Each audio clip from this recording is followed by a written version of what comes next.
জলপাইগুড়ি কেন্দ্রের তৃণমূল প্রার্থী কৃষ্ণ দাস রোদ মাথায় নিয়ে নিজের বিধানসভা কেন্দ্রেও চষে বেড়াচ্ছেন প্রার্থী। বৃহস্পতিবার প্রথম দফার ভোট হাতে মাত্র 1.5 দিন রয়েছে। শেষ মুহূর্তের প্রচারে মানুষের কাছে পৌঁছে যাওয়াই লক্ষ্য তৃণমূল প্রার্থীর।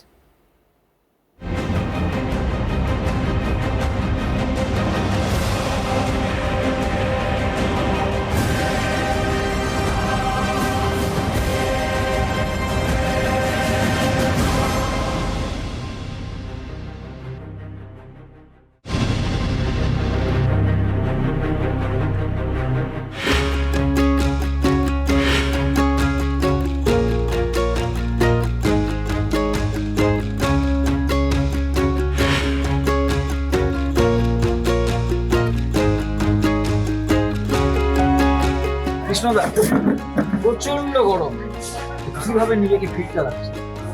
নিজেকে ঠিক রাখতে হচ্ছে খাওয়া দাওয়া একদম লিমিট কম, তেলাক্ত জিনিস একদমই না।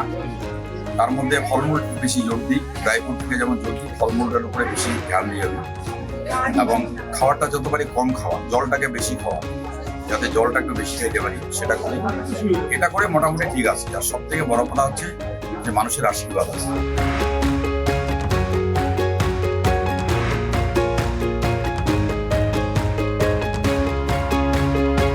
মানুষের কাছে কি আবেদন রাখবেন? এই আবেদন রাখবো প্রত্যেকজন আমাকে আশীর্বাদ করে আমি যেন মানুষের সেবা করতে পারি। এই যে মানুষের এত ঋণ, এটা শুরু করবেন কি? আমাকে তার জন্য দিনরাত পরিশ্রম করতে হবে। তার জন্য আমাকে ভগবানের কাছে আরো প্রার্থনা করতে হবে যাতে শক্তি দেয়। ভগবান যদি শক্তি দেয়, আমার যদি ইচ্ছা থাকে আমি শক্তি দেবো।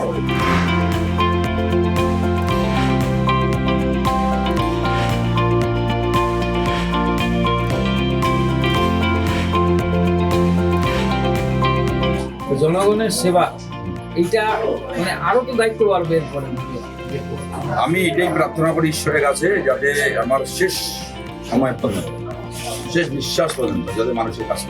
রেলের জায়গায় প্রচারের অভিযোগ। বারাসাত স্টেশন থেকে আটক 3 সিপিএম নেতা সহ 12 জন কর্মী সমর্থক। বারাসাতের সিপিএম প্রার্থী হেমন্ত দাসের সমর্থনে লিফলেট বিলির সময় আটক। আরপিএফ এসে লিফলেট বিলিতে বাধা দেয় বলে অভিযোগ। প্রচার চলাকালীন আটকানো নিয়ে ক্ষোভ বাম কর্মীদের। অন্য দলের প্রচারে ছাড়, বাম প্রচারে কেন বাধা? প্রশ্ন বাম কর্মীদের। রেলের প্রেমিসেসে, সেন্ট্রাল গভর্নমেন্টের প্রেমিসেসে তৃণমূল প্রচার করলে আপত্তি নেই, কিন্তু বামপন্থীরা যদি পতাকা নিয়ে প্রচার করে সেটা সবথেকে বড় আপত্তির কারণ। আমাদের 3 জন নেতা সহ 10-12 জনকে জোর করে আটক করা হলো। এবার খবর পাওয়া মাত্র যখন চারদার দিয়ে আমাদের কর্মী সমর্থকরা এসে প্রতিবাদ জানাতে শুরু করলেন, ওরা নিজেরাই বুঝতে পারলেন যে গ্রেপ্তার না করে ছেড়ে দিতে হবে, এবং ওরা নিঃশর্ত ছেড়ে দিলেন। আজকে জেলা শাসকের কাছে অভিযোগ করা হবে। বারাসাত বাজারে, ওপারের বাজারে আমরা প্রচার করছিলাম। প্রার্থী পরিচিতিটা তারা দোকানে দিতে কিছু ছেলেরা তারা উঠেও রেলে সমস্ত প্ল্যাটফর্ম তাদেরকে দিচ্ছিল। সেই সময় জিআরপিরা বলে আইনে আছে, এটা করা যাবে না। তখন বলে আমাদের জন্য আইন, তৃণমূলের জন্য আইন নয়, বিজেপির জন্য আইন নয়। এই কোথাও কাটাকাটির মধ্যে তাদেরকে নিয়ে আসে। তারপর আমি আজ সঙ্গে খবর পাওয়ার পরে তাদের মধ্যস্থতা করে সেটা আমাদের ছেড়েই দিয়েছে। আমরা তীব্র প্রতিবাদ করছি এবং আমরা ইতিমধ্যে আমাদের জানানোর চেষ্টা করা হচ্ছে এবং নির্বাচন কমিশনকেও আমরা জানাবো যে এই ধরনের যে কাজ, এই কাজগুলো সঠিক কাজ না, এই কাজ থেকে বিরত থাকার জন্য।